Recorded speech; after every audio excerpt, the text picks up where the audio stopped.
Hey everybody, it's Jason Blaha here, and there's a common idea that circulates in and out of the training world and the lifting world here and there that I thought I would address today, and let's see if we can come to a meaningful answer on it. And that is the idea that squats and deadlifts can help build your arms, that they can build arms because they create a systematic response to training that causes you to grow. It's an interesting concept, and the real question becomes, is it true or not? It's partially true.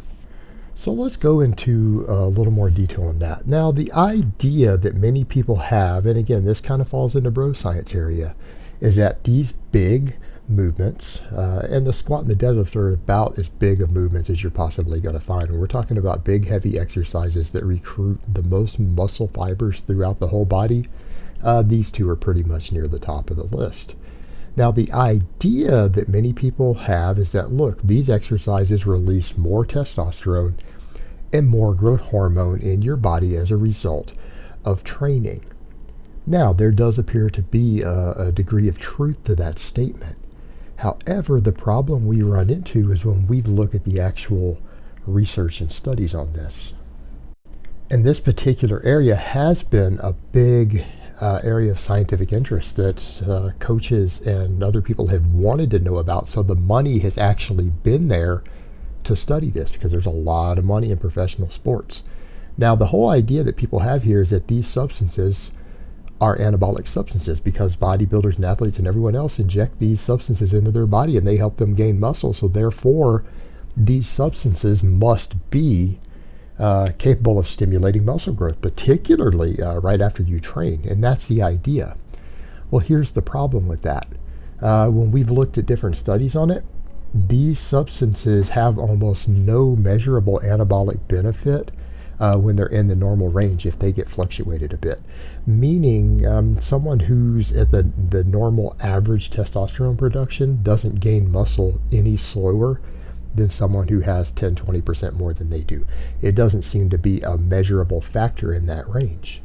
Now, a male who has low testosterone, for a male, that'll be noticeable.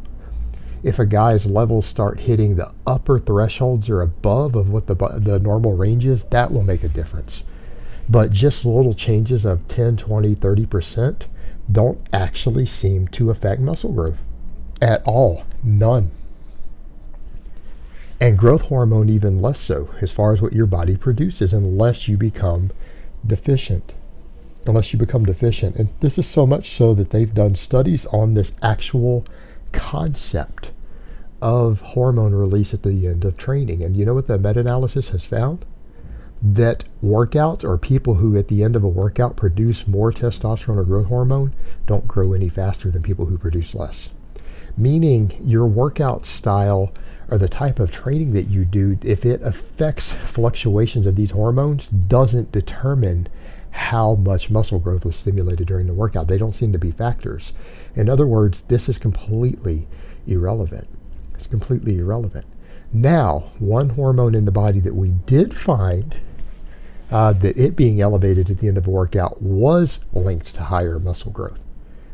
And it's kind of funny because it's the opposite of what most people would think. It was cortisol. Cortisol actually breaks down muscle tissue. It causes muscle tissue to release proteins, to break down those proteins to get glucose out of them and convert them into blood sugar. This is what this hormone does when it's elevated, particularly in your muscle tissue. But the studies found that the higher the cortisol elevation, the more muscle growth that happened. But testosterone, growth hormone, not at all.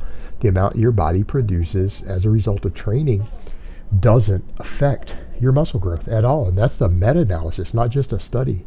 And I don't have the link handy, but if you guys dig around for that using my search engine, I've linked that meta-analysis on my channel before. So if we're talking about systematic growth as a result of these hormone release, it's just not true. It's just not true. Now, does that mean that these things don't work at all? Well, they do seem to work a little bit. But what you need to look at, when we go look at different things that coaches have measured over the years, what they have found is that novice lifters, when they squat and deadlift, if they have them gain body weight enough to gain body weight, and they start squatting and deadlifting, and even programs have been run where it was squat only. They put them on a squat intensive program and had them do nothing but squat. Some of them have gained like a ½ inch on their arms. This is happening. A lot of coaches documented this back in the 70s and 80s. It did cause some arm growth. However, before people jump up and say, aha, see, that works, it's that whole systematic response. And there is a systematic response, but it's very limited. It's very, very limited. And you know what, though? They only gain something like a ½ inch on their arms over the course of 6 months. People who go on a program that includes rows and chin-ups and bench press and lat pull-downs and overhead press and some arm work oftentimes gain a couple inches in that same time period. So do you see the problem with the idea here? Because there have been cases where coaches have tried this and it worked, is not grounds to say, hey, well, this is a great way to stimulate arm growth, because it produces inferior arm growth to people who actually train their arms. Way less muscle growth. So if that's the case, it really isn't as strong as you might think. And it's not to say you won't stimulate some growth. You will, even with squats, because of that small systematic response. It seems to be limited to novice lifters. In other words, you're not going to look like you have jacked arms just because you get really good at the squat. If you don't perform any true upper body lifts, it's just not going to happen. Meaning you're not going to get a 16-inch ripped bicep from getting to a 400-pound squat. Not going to happen. Now, there's a slightly stronger degree of truth to it to the deadlift, because deadlifts do build your forearms. Also, same thing we found, deadlifts do stimulate bicep growth. They do stimulate a measurable amount of bicep growth. However, in the grand scheme of things, again, it's not very much, because it's a stretch position exercise in which you are not contracting the muscle against weight, you're just stretching it. It produces a much inferior training response. In other words, deadlifts do stimulate a little bit of bicep growth, but it is only a little bit. It's not going to be anywhere near the amount you're going to get from doing chin-ups or curls. It's going to be like a 10th or a 5th or something in that range of the amount you would get from doing those. Now, is it to say that people who deadlift heavy and frequently might not get a tiny amount more bicep growth as a result of doing the deadlifts on top of their other training? They might. That's really hard to say. But is it going to be an extra inch on their arms?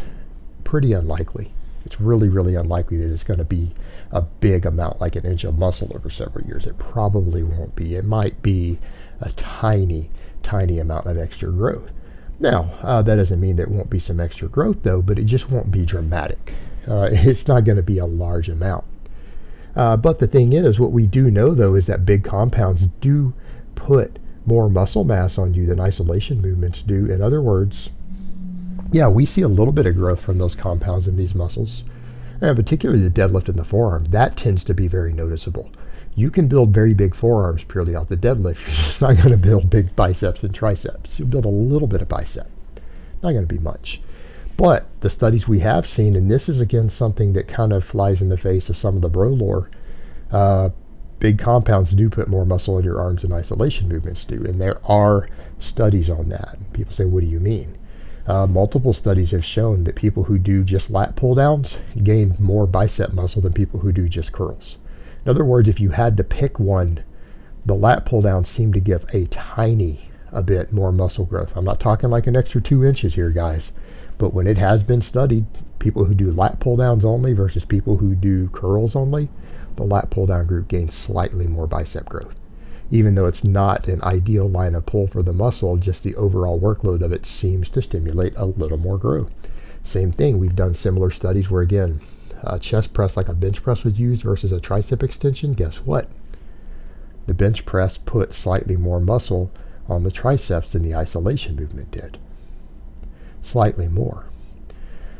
So we do know that big compound movements do put, oftentimes, such as in those cases, more muscle on the target muscle than an isolation movement does if you had to pick between one and the other. So it makes sense from an exercise economy perspective to use mostly big compound movements to stimulate growth.